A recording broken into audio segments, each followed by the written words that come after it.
We have just witnessed the courtroom verdict against the Great North, the fall of the Assyrian machine and the breaking of the northern axis.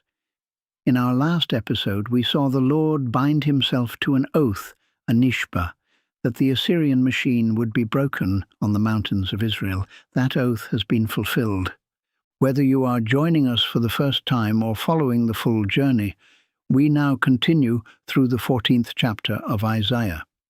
The prophecy turns its gaze from the mountains of the north to the coastal plains of the south.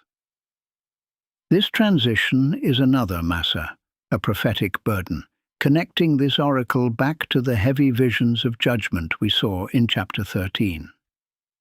Isaiah moves from the axis of the north to the oracle of Philistia, the ancient territory that today mirrors the geography of Gaza and the ongoing conflict with those who seek to dwell in the land without a spiritual connection to its holiness. In the year 701 BCE, the Philistines were celebrating. They thought the rod that struck them was broken because a weak king had died. They thought the transition of power would bring them relief. But Isaiah arrives with a chilling warning, a warning that resonates with a terrifying precision in our own headlines today. We open at verse 29, a rebuke of false joy. Do not rejoice, all you Philistines, because the rod that struck you is broken. For out of the serpent's root will come a viper, and its fruit will be a flying serpent. The Philistines were rejoicing over the death of King Ahaz. They believed the leadership transition in Jerusalem meant the pressure was off. But Isaiah tells them their joy is a false dawn. He describes a three-stage Hebrew escalation of judgment. It begins as a nachash, a standard serpent. It evolves into a tsephah, a hidden, more venomous viper. And finally it emerges as a Saraph Me'ofef, a flying serpent. This is a fiery, supernatural force that strikes from above, leaving no place to hide. Historically, this warning was literal. While the Philistines thought the Davidic root was dead, King Hezekiah was rising. As recorded in 2 Kings chapter 18, Hezekiah would go on to strike Philistine territory all the way to Gaza itself, proving that the serpent's root had produced something far more dangerous than they ever imagined. In today's terms, we see a striking parallel. The enemies of Israel watched a change in Western leadership that many interpreted as a moment of weakness, thinking that a transition in power would bring a softening of resolve. They celebrated the change, believing the rod was broken. But they made a catastrophic miscalculation. The root of the nation is not found in a single leader, but in a divine decree that grows more ferocious as it approaches its final goal. What they thought would be an era of ease has instead become the era of the Saraph, a swift, overwhelming military and spiritual force that consumes the husks of opposition. Their celebration was premature, because the new era has not brought relief, but a fire that strikes from heights they cannot reach. Then, in verse 30, we see a great reversal. The poorest of the poor will find pasture, and the needy will lie down in safety. But I will kill your root with famine, and it will destroy your survivors. This verse presents a stark contrast between two futures. On one side, we see the restoration of the Dalim and the Evionim, the poor and the needy. In Hebrew, these terms distinguish between those who are physically crushed and those who are socially destitute. On the other side, the very shorsh, the root of the enemy, is dried up.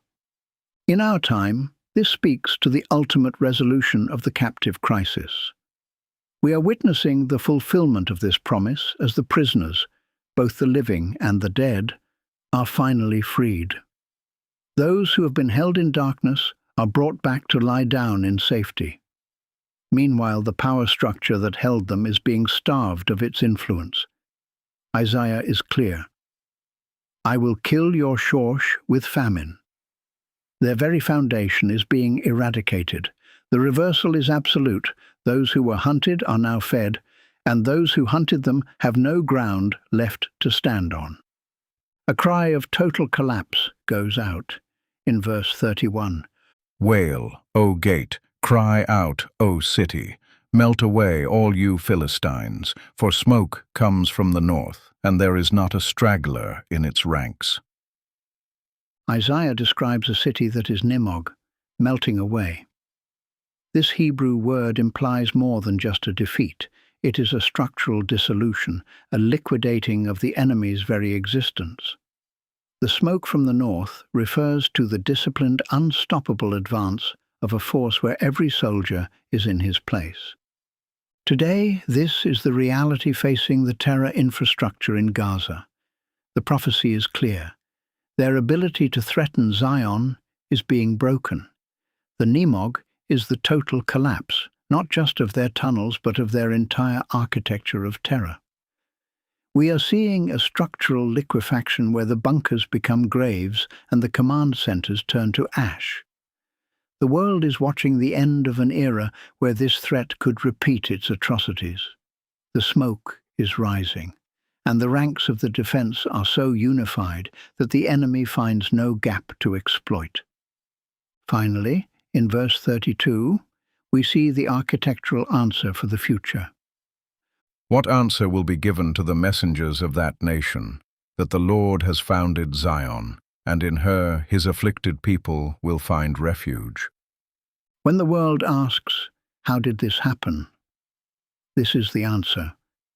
The Hebrew verb used here is yisad, meaning to found or to establish a foundation. It tells us that God didn't just choose Zion, he architected it. He built it from the bedrock up. In today's reality, this means the border communities, the people of the South who have lived on the front lines, can finally dwell safely. They aren't just taking refuge in shelters, they are taking refuge in a land that has been permanently secured by the ultimate builder. The answer to the world's messengers is simple. The foundations are set.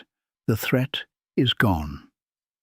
Zion is not a temporary project or a political compromise. It is a permanent refuge built by the hand that no nation can turn back. In the north, the empire of the sword was broken. In the south, the spirit of the serpent was consumed. Two different fronts, two different masks of domination, but a single decree. The messengers of the nations may come with their questions and their politics, but the answer is written in the foundation. The Yisad, the founding of Zion, is the final word. While empires are built on the sand of human ambition, Jerusalem is built on the rock of the divine will. The siege has lifted, the blockage is gone, the foundation is revealed. The word of our God stands forever.